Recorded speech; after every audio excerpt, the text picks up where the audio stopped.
I'm Julia Sills. I'm a junior flute performance and music theory major, and I play flute in orchestra. I like the sound of the flute. I like that it's very vocal and it can have a really sweet quality to the sound. I have really enjoyed working on the Bizet. It's just the flute solos, they're famous, they're beautiful, and I just really enjoy playing them. I really like the intervals in the minuet. They make it a little bit difficult to play, but they really let your sound kind of soar, even though it is rather quiet and sweet.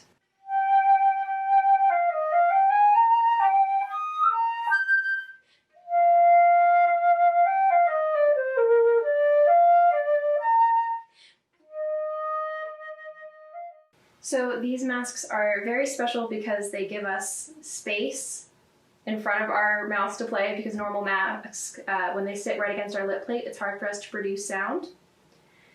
And right here you have the elastic flap that you open up and you stick your flute through. So I'll go ahead and put it on.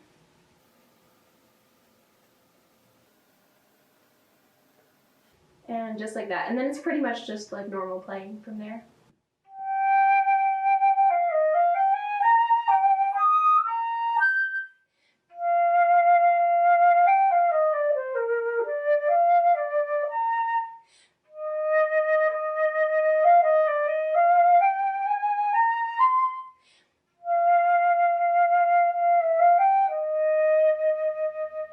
I was honestly a little bit worried about coming back to campus with coronavirus, but I was reassured about the safety procedures in the orchestras, and I have been very pleased with just how safe they've been. Classes have been challenging, but the teachers have been very helpful in making sure it's as much like an in-person environment as they can. Thank you so much for coming. I really appreciate that you all are here to watch our live stream. My name is Alan Cadet Civil. I'm a upright bass player. I am getting my bachelor's in music, and I'm from West Palm Beach, Florida, if that makes it any easier. I appreciate the fact that we're able to do concerts in the midst of these weird and unusual times, because you start to appreciate things once they're gone. It's kind of a cliche statement, but it's kind of something that I understood rather quickly, as COVID hit. So I just appreciate the fact that you guys are watching and that you guys are supporting us, as much as we appreciate the opportunity to be able to play. And I hope we are able to continue this process in the future until we get back to a sense of normalcy. My favorite piece is actually a piece that I'm not playing on, and it's the Bizet, because of like all the activity that's happening within the lower strings. But something that would come like after that would be the Britain. I like the harmonies and how he allows tension to be resolved very like subtly. Of course, Beethoven's always going to be the favorite, but and like if I had an opinion, if there's something that I'd be playing amidst like me just doing something or just listening for like my own leisure, I'd probably be listening to the Bizet and the Britain. The upright bass, it's the quietest instrument in the orchestra, but yet it's still very important, because you'll know when a bass is not there. The bass is part of the rhythm section and part of the harmonic foundation. We're the ones that are probably going to have the roots to the chords. We're probably going to have some rhythmic passage that will keep everybody else in time. But at the same time, that's not the only thing the bass is capable of doing. We're able to play solo pieces. We have multiple suites that we're able to play. But in terms of the orchestral setting, we are the foundation in a sense. So if your bass ain't in tune, the whole orchestra ain't in tune. So COVID has taught me that everything under the sun has a due date. Even anything that you may think is something that may be substantial. Because let's be real, who would have thought 8 months later after the virus struck our grounds that we'd still be talking about it? We've had Ebola, we've had Zika, we've had all these other viruses that made landfall but didn't have that much effect. But this one just put the world on pause. So it made me appreciate what I did more. It made me appreciate the people that I was around more.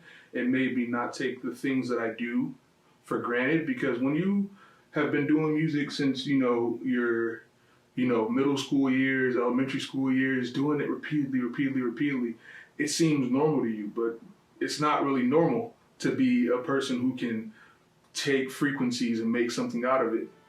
But when you are forced to sit back and you're forced to think about the things that you've done, it now gives you a sense of appreciation for the thing that you do.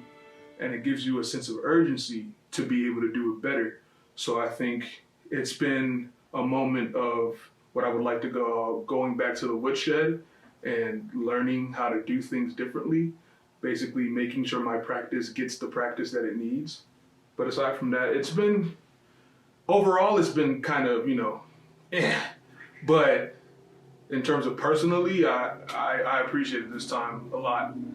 We have to consider the fact that music is not just an art form. It's also a sense of vibration that connects souls. So, think about it. We're playing music that was made centuries ago. So it connects our souls to the people who've made it. The only thing I would say is just to keep hope alive, and we'll get through this together. We just have to make sure that we, one, treat each other as we want to be treated, the golden rule, and yeah. All right. Thanks, Alan. I got you, bro. I got you. Yeah. My name is Elliot Weeks. I'm a violin performance major, and I'm a junior here studying at Florida State. This concert features, I would describe it as a more intimate concert full of more intimate music. We have music of Britten, Beethoven, Bizet, and a classical black composer, Chevalier de St. George. And what I really like about this intimacy, and particularly in this concert, is how we are more or less playing as a chamber ensemble. And it may not seem like that since we are socially distanced, but the music that we are playing just fits so well with the musicians, and the atmosphere that's created from these two things is just absolutely phenomenal. I think for the violins, we really depend on each other as a group, and because we are such a big section, we are split into the first and second violins. And given the current circumstances, I think the greatest thing that I've gained from this experience, or I guess of these circumstances, is that I personally am able to train my ears more. And by doing so, we're able to create something from these social distancing guidelines, something more creative, but we're also able to enhance our own sound as a violin section through our ears, mainly. Before we even start to listen to the music that we're about to play, or that we're going to play here, we should keep in mind that although we're in a time of uncertainty, everything is temporary. If we find a way to clear our mind first, then we're able to open up our ears. And I think as an audience, if we can achieve the goal of opening our ears to this music, where we are able to discover the intimacy of this music, and therefore we can fit it in to the image that we see up on stage of these musicians that are socially distanced. It's amazing. It's an amazing thing what this pandemic has done for us mentally. We're able to somehow see each other in a different way, but in a way that's more personal, more intimate. We're able to kind of get a better read of others. I've grown closer, even though we're on Zoom, I've grown closer with my friends through various group chats over the summer and so forth. In this aspect of the COVID pandemic, music is no exception. When we're playing in an orchestra, we get a full read of how we as musicians play together, how we listen, most importantly, how we move together, and how we are just able to love what we do. Thank you so much for coming, and I really hope you gain some sort of intimacy within this concert, whether it be in the boisterous foray of Britten, the loud trombones of the Bizet, the sweet melody of the harp. Enjoy the concert, and thank you so much for supporting us.